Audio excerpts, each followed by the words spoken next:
Ibrani pasal yang ke-7 ayat yang ke-25. Ibrani pasal yang ke-7 ayat yang ke-25.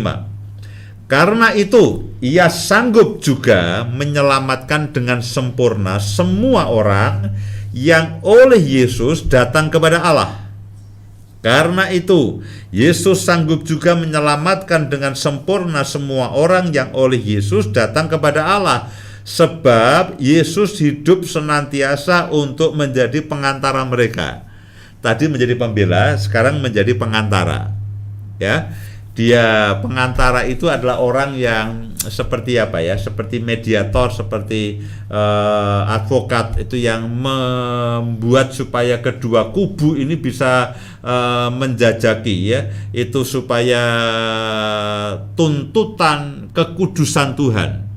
Dan juga lalu Yesus mengajukan kepada Allah Bapa bahwa aku sudah menebus dia, darahku sudah menyucikan dan sebagainya. Jadi itu seperti pengantara supaya untuk mensinkronkan sehingga tidak ada lagi alasan, tidak ada lagi celah ya untuk iblis itu lalu menggugat orang-orang pilihan Allah.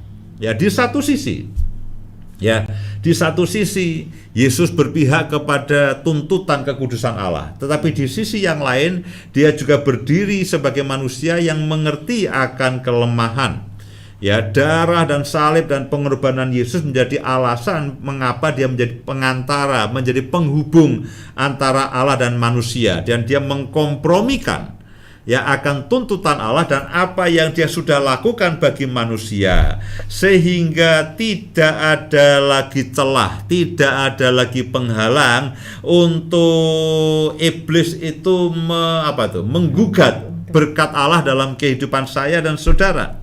Nah, sebaliknya iblis akan selalu mendakwa dan menentang kepada Tuhan supaya saya dan saudara tidak diberkati. Tapi Yesus sebagai pengantara dia mengatakan, oh tidak, ya aku sudah mati bagi anak-anakku, darahku sudah tercurah, penebusanku terus berjalan. Nah, itulah fungsinya pengantara. Jadi Yesus itu tidak nganggur di surga. Dia menjadi pengantara, dia menjadi pembela. Bahkan di dalam ayat yang lain, ayat yang Ibrani pasal yang ke-7, ayat 26 dan 27 katakan dia menjadi imam besar yang terus membawa tubuh dan darahnya itu sebagai korban.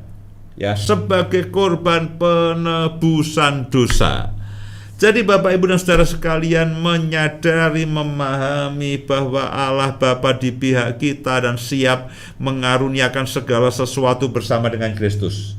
Lalu menyadari bahwa Kristus sebagai pembela kita.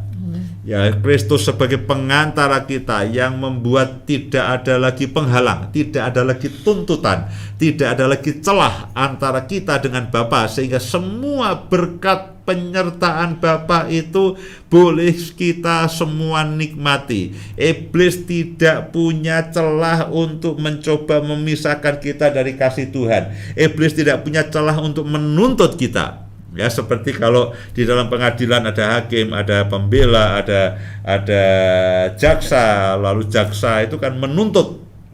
Ya, pembela mencoba membela. Nah, demikian juga Yesus itu melakukan, dan dia juga menjadi imam besar yang tugasnya itu membawa korban penebusan. Tetapi imam besar yang kita punya itu tidak membawa darah anak domba, tapi darahnya sendiri. Ya, dikatakan bahwa dia mempersembahkan dirinya sebagai korban selama-lamanya supaya penebusan itu terus terjadi dalam kehidupan saya dan saudara.